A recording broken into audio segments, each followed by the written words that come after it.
يا أيها الذين آمنوا كتب عليكم الصيام كما كتب على الذين من قبلكم لعلكم تتقون.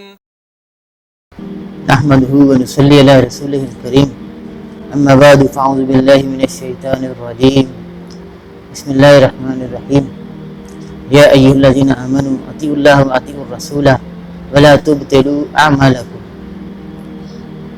وہ اعمال کے جن سے خاتمہ بالایمان ہو. اس کا تیسرا سبب یا تیسرا عمل کتاب و سنت کی پابندی ہے. قرآن کریم کی 20 آیات ہیں جو نبی صلی اللہ علیہ وسلم کی اطاعت پر دلالت کرتی ہیں، آپ کی اطاعت کو ظاہر کرتی ہیں.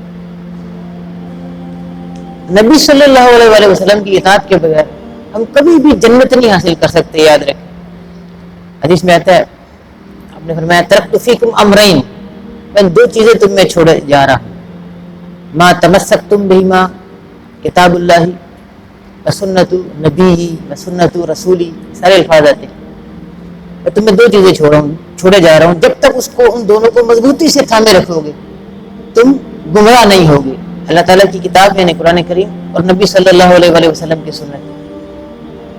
امام مالک کا بڑا خوبصورت قول ہے نبی علیہ السلام کی سنت کے بارے میں.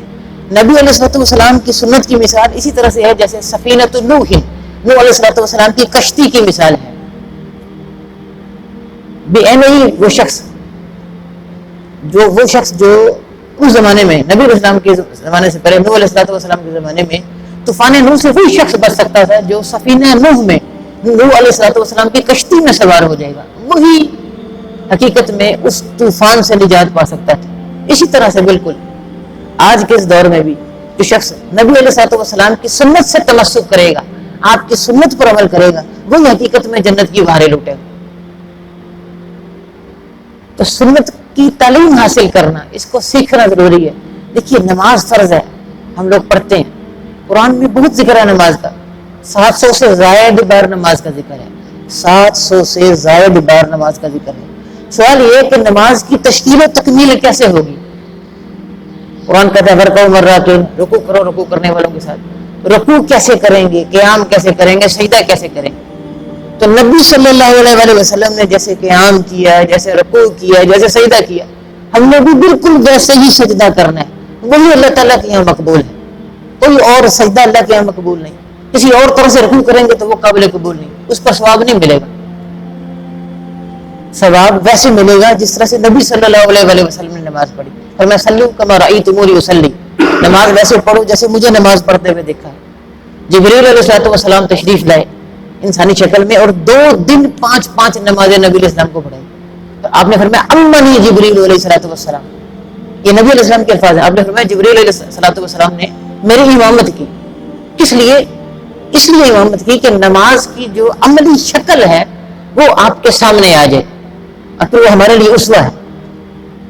نبی صلی اللہ علیہ وسلم جیسے قیام کیا، جو آپ نماز میں پڑھتے تھے، جو قیام میں پڑھتے تھے، جو رکوع میں پڑھتے تھے، جو سجدے میں پڑھتے تھے، جو دعائیں پڑھتے تھے، وہ سب احادیث میں مذکور ہیں.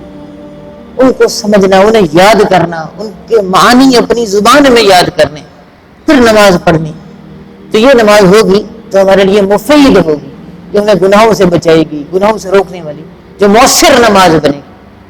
تو نبی علیہ السلام کی اطاعت یہ انتہائی ضروری ہے. یاد رکھیں، اس کے بغیر کامیابی ممکن نہیں. قرآن کریم کے پہلے مفسر محمد رسول اللہ صلی اللہ علیہ وسلم قرآن آیات کی جو تفسیر کی ہے وہ نبی علیہ السلام نے کی. یا ایھا الذین آمنوا اطیعوا اللہ واطیعوا الرسول، اے ایمان والو اللہ کی اطاعت کرو، اللہ کے رسول کی اطاعت کرو. ولا تبطلوا اعمالکم، اور اپنے اعمال کو ضائع مت کرو.